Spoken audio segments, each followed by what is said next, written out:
গুলি খাইছে একটা।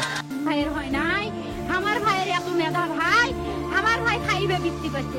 সবাই যখন নীরব ভূমিকায় ছাত্ররা যাদের আইডল মানতেন তারাই এখন ছাত্রদের বিপক্ষে অবস্থান করছেন।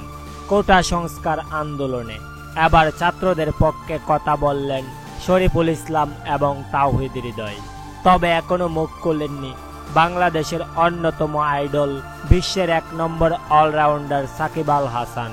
কোটা সংস্কার আন্দোলন নিয়ে যারা মুখ খুলেছেন বিস্তারিত থাকছে পুরো ভিডিও জুড়ে।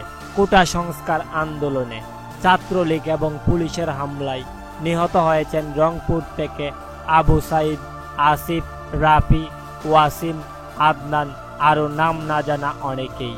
যেখানে ছাত্রদের দাবি কোটা সংস্করণ করা হোক।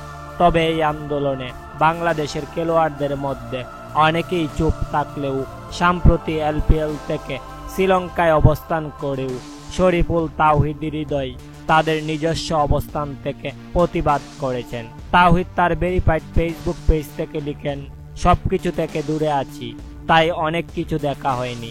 আমার প্রাণের ঢাকা ইউনিভার্সিটি আর রক্তাক্ত না হোক।